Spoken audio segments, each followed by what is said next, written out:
Hi everybody, this is Vic from the Systems Within Systems channel. Today I'm going to talk to you about balance, some concepts about how to look at it and analyze it, and how to begin incorporating balance-taking techniques into your combat repertoire. These are principles for the most part, and they're things that can be incorporated into any style or system. As we go further on with it, we'll start adding more movement, more playful dynamics, and start showing you how to set up for things like locks and takedowns.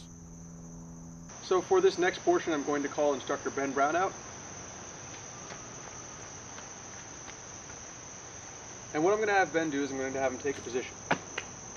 Alright, so the basic idea that I want to introduce first is the notion of live space and dead space. It's very, very easy, and the way it works is just like this, right?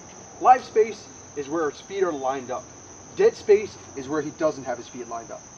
Where his feet are lined up, he has the greatest amount of support. So if I come in and try to push on him this way, right, he can resist me with just the force of his structure.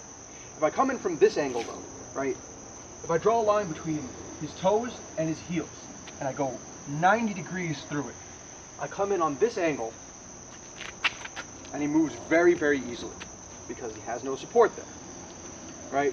So, how can you start to apply this in your technique? Well, if he throws a punch, for example, right, and I put this into blocking technique, if I try to move it, right, and I see this a lot when people try to play with manipulation and blocking techniques, right, they'll try to move this way. So right now I'm trying to pull him in the line of his feet. And you can see, I can pull very hard, and it becomes a force-to-force contest. I can do it because I'm slightly bigger, but other than that, I don't really have any technical advantage. So the idea here is when he throws that punch, I want to redirect into this dead space. That takes almost no effort at all, right? I'm just sending him in. If I come into the inside, it's the same thing. Here I try to push in, not really doing much. I just take it a little bit further back, he moves, right? It's a very, very basic concept and has a lot of range of application. So say I put this into striking technique. It's the same thing, right? I come in here.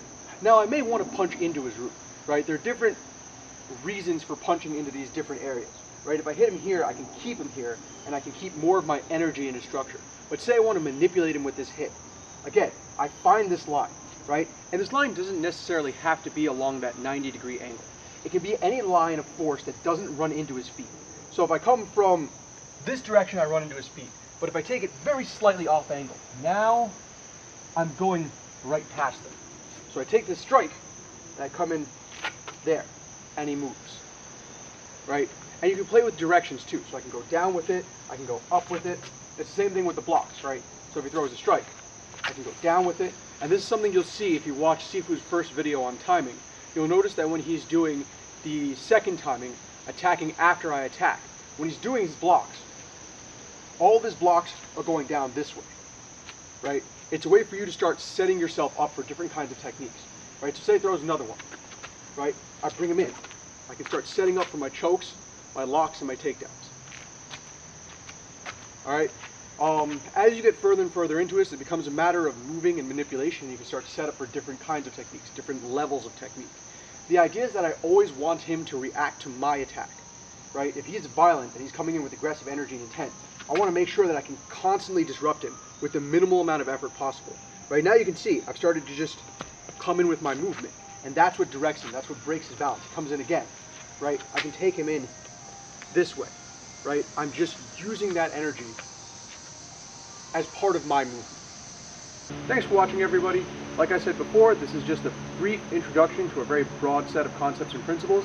In future videos, we will be applying them to dynamic movement and showing you how to set up for lots of different kinds of techniques.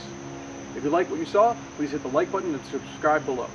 If you'd like to see more, you can check out the website or the podcast. You can find the links in the description below. If you have any questions or comments, feel free to leave them and we'll get back to you. Thanks for watching.